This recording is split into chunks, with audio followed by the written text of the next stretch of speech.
दिया।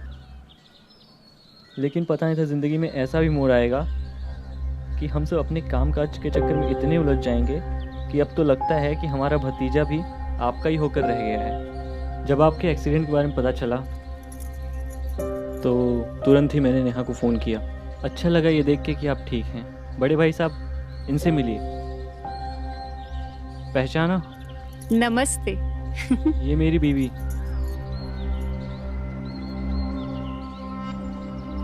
वैसे बड़े भाई साहब को आप कौन सी दवा देते हैं? अरे डॉक्टर ने जो दवाई दी है ना, वही दवाई देते हैं। वैसे हम कभी डॉक्टर नहीं बन पाए, पर हमने डॉक्टर की पढ़ाई की है। ऐसे मरीज को कैसे ठीक करना है हमें बड़ी अच्छी तरीके से आता है। जब तक हम यहाँ हैं तो बड़े भाई साहब की सारी देखभाल हम करेंगे। वैसे तो इन्होंने आपको बता ही दिया होगा कि हम पास वाली जमीन बेचने के लिए आए हैं। जो ज़मीन आपने बड़े भैया ने साथ में मिलकर खरीदी थी, हम उसी का सौदा करने आए हैं यहाँ। लेकिन आप बेफिक्र रहिए, बंटवारा बराबर का ही होगा। चाचा जी चलिए ना, वैसे भी हमें देरी हो रही है। बड़े भाई साहब आते हैं।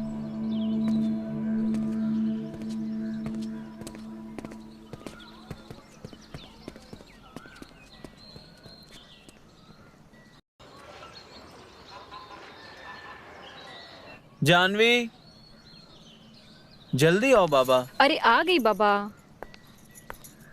शुभ काम के लिए जा रहे हो, वो भी बिना दही शक्कर खाए। तुम भी ना, पल में कुछ हो पल में कुछ। वो मन ही क्या जो बदले नहीं। चलो भगवान करे आज का काम आपका सफल हो जाए। अरे हमें ही खिला दोगी? हमारे भतीजे को भी कुछ खिला दो। अरे मैं तो भूल ही गई।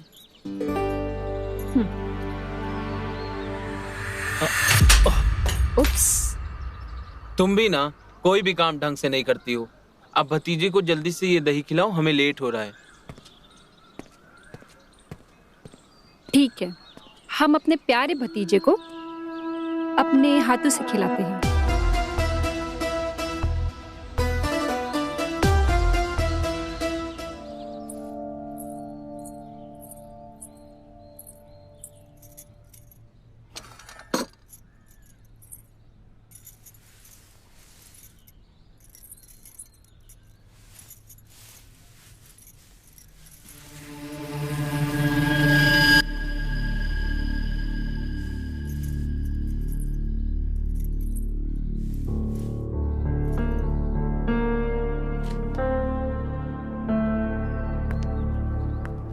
तो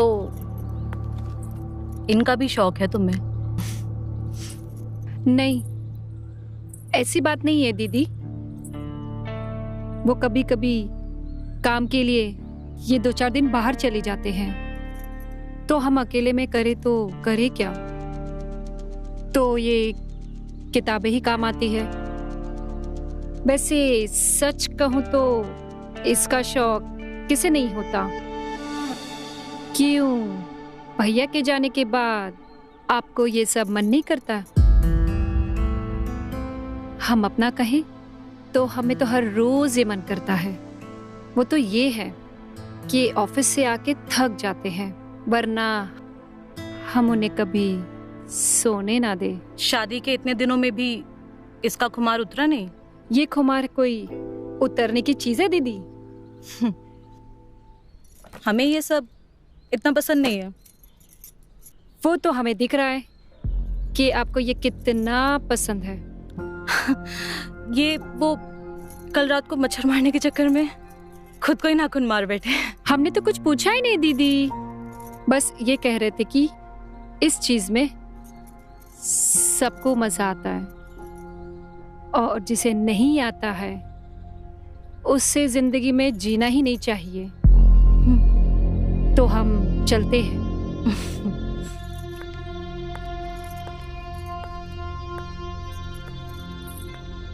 बड़ी तीखी छुरी है।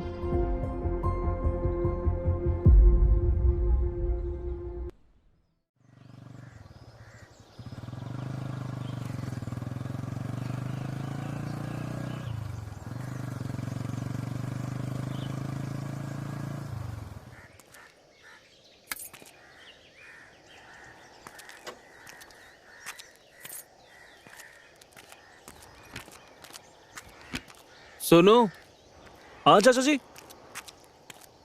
कहाँ तक है हमारी जमीन? चाचा जी, जहां तक आपकी नजरें जा रही ना, वो सारी की सारी जमीन हमारी है। मेरे को एक बात बता, आपको इस चीज से दिक्कत तो नहीं है कि मैं जमीन बेच रहा हूँ? बिल्कुल नहीं चाचा जी। आखिर इस जमीन में आपका भी तो हक है ना, जितना हमारे।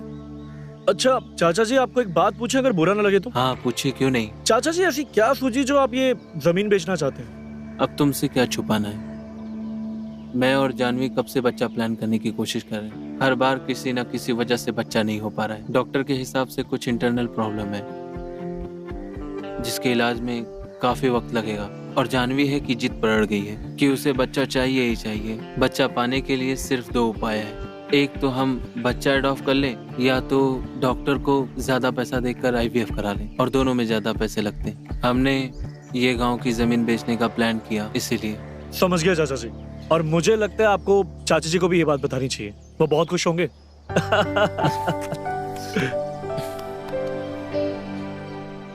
चलें? अब चले थोड़ा सा तहसीलदार से मिलकर आए, बताएगा क्या भाव चल रहा है जमीन का।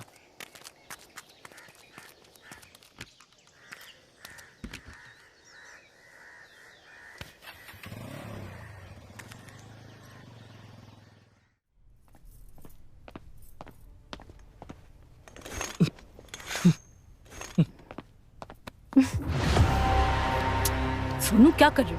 बाहर किसी ने देख लिया तो गलत समझेंगे। जिसे जो समझना समझे। हम आपसे ये बात पूछना चाहते हैं कि आपने हमसे ये बात क्यों छुपाई कि आपने हमारी जमींदार के तहसीलदार से पैसे लिए थे? हाँ? अच्छा सुनो, शांत हो जाओ और मेरी बात ठंडे दिमाग से सुनो। अरे क्या सुनो? हाँ? इतनी सारी बात आप हमें पहले नहीं बता सकती थी क्या? और अगर अभी भी कुछ आपने छुपा के रखा है ना, तो बता दीजिए, हम आज सुनना चाहेंगे। बैठो बैठो।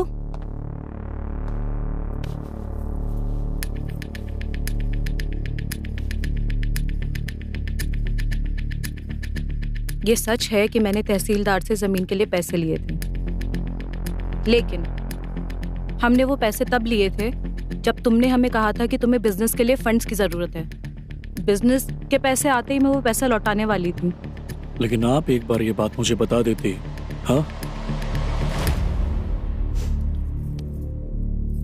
देखो, मैं तुम्हें परेशान नहीं करना चाहती थी, और सुंदर को भी इसीलिए मैंने यहाँ बुलाया, क्योंकि तहसीलदार ने मुझे कहा है कि हमारी जमीन खरीदने में कई लोग दिलचस्पी ले रहे हैं। तो मुझे लगा सुंदर को बुला लेना बेहतर होगा।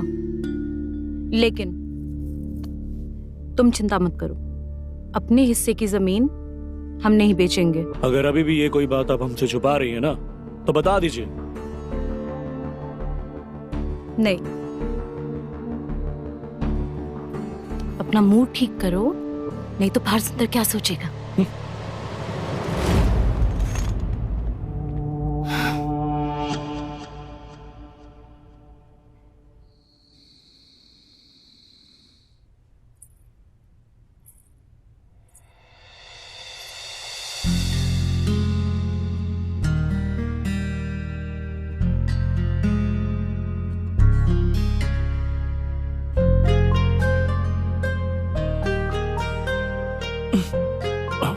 अरे चाची जी, आप... अरे क्या हुआ चाची जी? अच्छा भतीजे, काफी मच्छर है जो हमारा खून चूस रहे हैं। पर क्या है ना, अगरबत्ती नहीं मिल रही है। अगर आपके पास हो तो एक दे दो ना, वरना हमारी रात जागते ही चली जाएगी। चाची जी आप 1 मिनट रुकिए, हमारे पास है, हम अभी ढूंढ देते हैं। वैसे काफी बड़ा कमरा है तुम्हारा।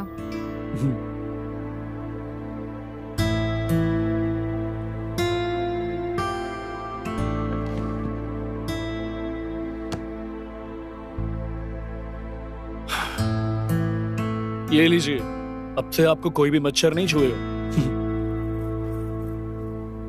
सबका तो पता नहीं, मगर हम चाहते हैं कि हमें कोई छुए। मैं कुछ समझा नहीं चाची जी। यही तो बात है कि तुम्हें कुछ समझ ही नहीं आता है। खैर छोड़ो, जिस दिन हमें वक्त मिलेगा उस दिन हम समझा देंगे।